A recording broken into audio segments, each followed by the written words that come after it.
Yeah. So So here we into the are. thick of it, we'll move into episode Episode 2 two. because we got off with a running start with episode 1, really really strong episode.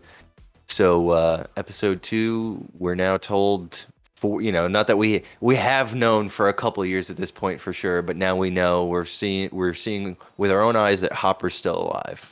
Right. That he in a, massive explosion of some, weird thing of lightning and something decided to just, Dark Souls dodge roll out of the way and be completely immune to all the damage. I was kind of I don't want to say disappointed, but my what I had thought happened in that moment, like the explosion's happening and he jumps. I thought he jumped through the portal into the upside down, Mm. and I thought that his resurrection was going to be the Russians found him through their portal in Russia, and like they That would be grabbed way him better. rather than him just being a few feet below where the explosion happened, and he was kind of hurt, but he was okay. Right, because Joyce and Murray in like the end of that season, like don't go and necessarily go in and look for him. Yeah, They just stand there and they're like, he's like, where's and they're Hopper? Where's Hopper? And I guess they were just like, well, I saw that room blow up. Like, I saw the explosion. He's definitely dead. I would have liked that actually if it was like he got through the portal, you know. And he Did, had to did kind of his, like fight his way through a little bit, and then he was kind of captured by Russian operatives in the Upside Down. or like just got like thrown out of the Russian portal or some shit like that. Yeah. Or, like, Well, I'm not sure how, like yeah. the geography of the Upside Down works. I mean, if it's an exact inversion of our world, be quite a trip from, what are they in Indiana to You're Siberia? hairs. Like, shit can do whatever they want in that world. Yeah, that's true. Yeah, they really can make up their own rule. Maybe there's portals within the Upside Down to, to hop to fast travel. Yeah, exactly. But There's a bit of fast travel in the underground. It's like the nether. It's exactly. like one foot in here is 10 feet here. That would be cool. That would be cool, but But so now Hopper's in a fucking gulag in Siberia. in Kamchatka or whatever it's called, or Yeah, kombucha. yeah. He's forced to make kombucha in the He's Siberian on a wilderness. kombucha plantation in Siberia. Oh boy. But he's had his head shaved, and he looks pretty good with a shaved head, I have to say. Yeah, I was. he's definitely like thinner and more kind of like more like He's in his Hellboy shape. he is in his Hellboy shape. You're They, 100% right. they had to. That's the only reason they put him in prison was to explain his weight loss. It's like, yeah, he's eating soup and bread and Yeah, working on a goddamn railroad all the live long day. all the live long day. But we But, see he's trapped, and Joyce gets that He's weird imprisoned. doll, which I don't like. I don't know how that fully happens. Well, I mean, that to me is splitting hairs. Where it's like, okay, he made some deal with Enzo, the security guard, and Enzo sent the package. Probably Hopper told him what message to put in there. I don't Yeah. think it was from the prison grounds. I think Enzo probably went home and did his shit there. But But it was made from like chopped up newspaper like thing, right?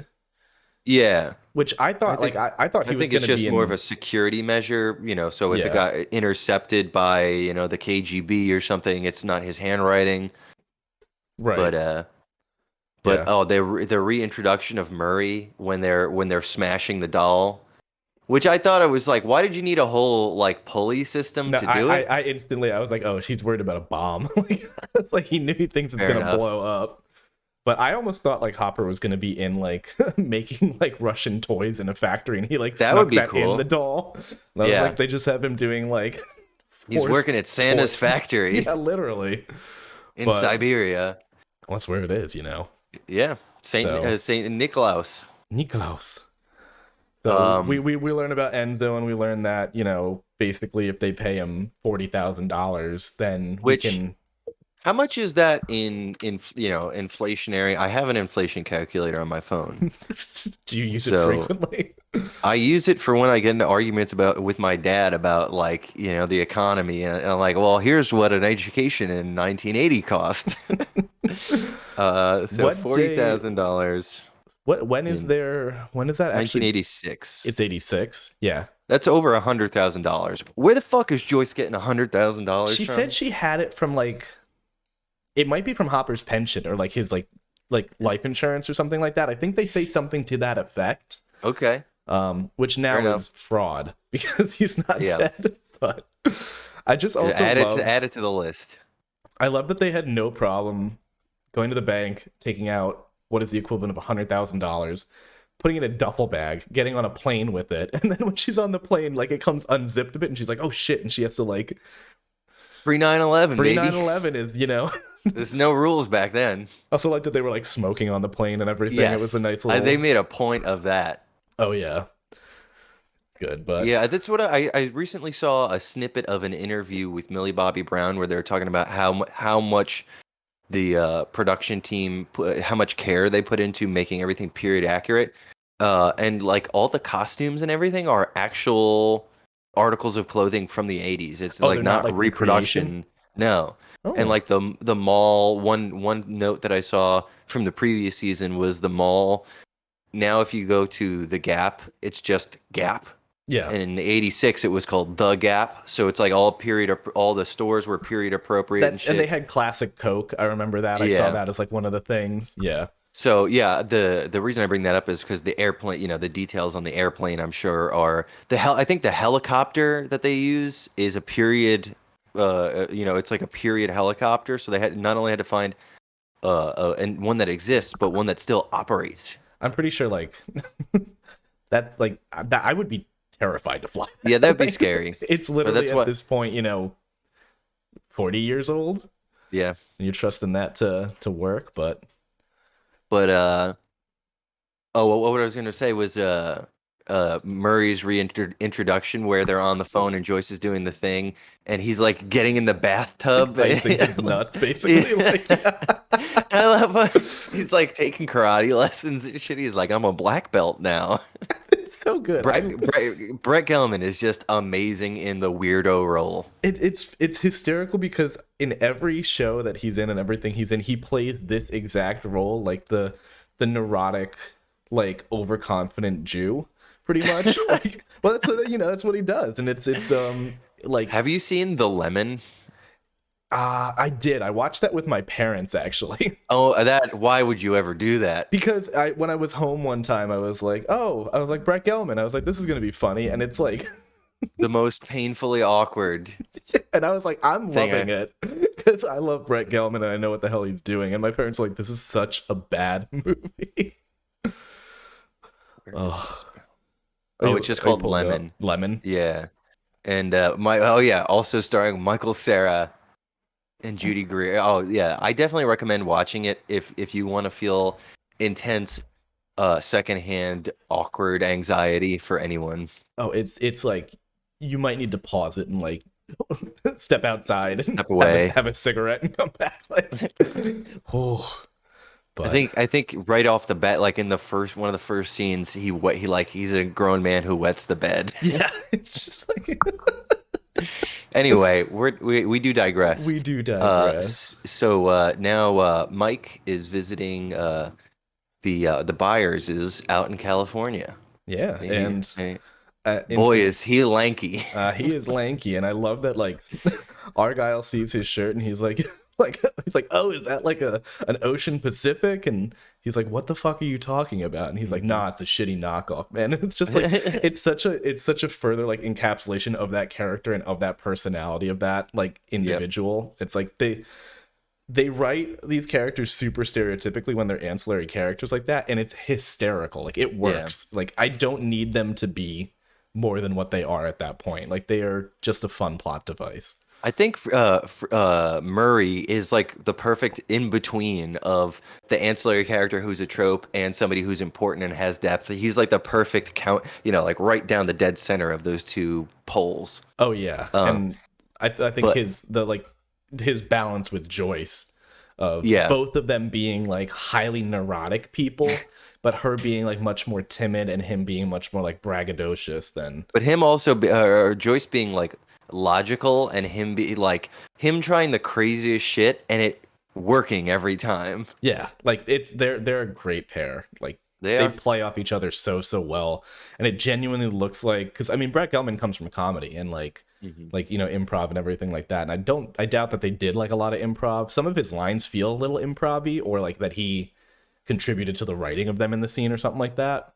um but My like, fingers are spears. yeah, shit like My that. hand, like, Like, it's like, that he was just like, okay, Brett, talk, and then he just yeah, started going off. But her reaction to him is always such like a confused, like, what the fuck is going on, but also like, I'm trying not to, like, I'll give you the runway. Like, we'll see if it yeah. works, and like you said, it usually does. It usually does somehow. But so back in California, well, I guess we were in We're in California. Uh, I wanted to call her Millie Bobby Brown, but 11, 11. aka Jane, is showing Mike all around her new town and All telling her him how great friends, and all her making up her bullies are now her friends, and Will is just sitting uh, there pissed off about the whole yeah, thing. with his stupid ass bowl cut. That's why he's not saying shit. He knows better. Yeah, he It's gonna be knows. like, you and that haircut. Just shut him down. They really need to give him a more grown up haircut. I know that I completely agree. I know they're doing it for the sense of like consistency with the character, but you don't have to. Like, Yeah, I mean, like everybody else. How come Lucas gets a cool new haircut, but Will still looks like a fucking doofus? because Lucas is a cool kid now. That's true. He gets the cool kid That's haircut. Got a But cool also, eraser top. Mike has grown his hair out. He's got a new hairdo. I mean, it's the same style, but I mean, it's much longer and Yeah, yeah. you know, But yeah. So anyway, they just hate him. 11 gets they go to the roller rink, and 11 gets mercilessly bullied in the fashion of Carrie, where she's brought out in the middle of the roller rink and has a milkshake dumped on her. Yeah, with To Wipeout. what song? Oh, Wipeout, yeah. Wipeout playing in the background. With just like a DJ who's like, I'm gonna let this happen, and I'm gonna be an asshole. He wasn't. I don't even think he was the DJ. He started playing. It was some kid who was playing music. It's just like, again, like, where are any adults in any Yeah. situation? Just like, Well, they're on their way to Alaska. they're on their way to Alaska, and then the dads are at work, and everybody else is just at home taking Quaaludes. Yeah, that's what the '80s were. Baby, what No a time. rules back then. No But rules. so Will tells Mike, "Yeah, 11's lying to you. She's sugarcoating the truth, and 11 wants to use her powers but can't. So she smacks her bully in the head with her roller skate." Yeah, I mean, well, I think she was gonna like eviscerate her if she had her powers. Like, she was gonna, She would have. you know, she was gonna. What happened to, in All the other kids Yeah. in the Yeah, flashback. she's just gonna like mercilessly kill them all, but you get the whole awkward. She's just standing there with her hand, and they're like, "What is this bitch doing?" So she makes do, like you said. She just picks up her roller skate, and this cracks Angela in the face with it And gives her a concussion. and concusses her. And then just goes home. Yeah, I love that. Like, the Just takes police the come fuck off. later on, but they're all just kind of like, "All right, well, we're just gonna head out. Like, if this is a problem, we'll talk to you later." Yeah, which I mean, if let's say for instance that you were to smack somebody in the head with the skate, I'd be like, "We're going, we're leaving, we're getting the fuck out of here." Right, like instantly, it's like, you are hide your face, throw your Yeah. phone off, like, let's get out of here. We were never here. Exactly. We were at the bowling alley, Mike, not the roller rink. Oh yeah, I smacked her with a bowling ball, not the roller blade. No, Mike, you didn't smack my anybody. My bad. But so back in Hawkins, the town folk have found Chrissy's mangled body in Eddie's trailer. And it's all his fault. Yeah. I mean, Eddie does live with his uncle. How come they weren't like trying to hunt down Eddie's uncle? I think because his uncle was there, and Oh, he reported the body, didn't he? he found it. But also, Yeah. like, isn't it like, 80% of the time it's like someone or someone who like reported the killing, like did the Yeah. killing. So, I mean, they just do that. But Max sees Eddie run away because she lives across the street from him in the middle of the night. The night before. And we see what happens is she's like woken from the nightmare when that happens. And then she sees it happen, which again is continually doing the like, foreshadowing of what's going to go on with her. Yeah. Um, and this is where we get Steve and Robin first back introduced, right? Yeah.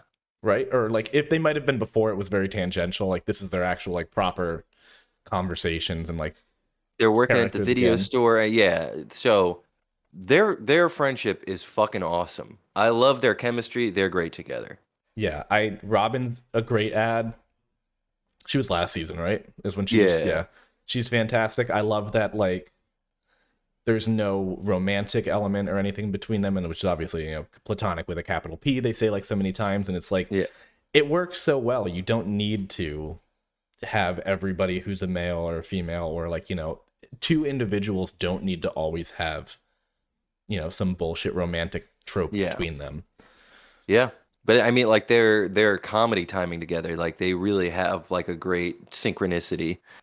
But so we see them at the movie oh, I also loved when they're at the store, it's like seeing all the posters for what's popular. You know, you got like the cardboard cutout of Eddie Yeah. Murphy and like Beverly Hills Cop. I'm sure there's some like Schwarzenegger posters and stuff. So All I'm the sure all that's VHS and everything, like period accurate. so good. So Did good. we?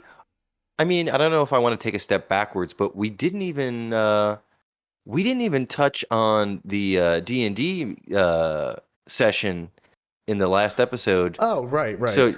So Lucas is playing the like on the like the championship game on the basketball team, and the uh the Hellfire Club recruit his little sister Erica to play D&D in his stead, and Because he's trying to be yeah, cool and he's trying to do he's all trying to that. be cool. And So the rest of the crew play the game, play the session without him, and they take on Vecna.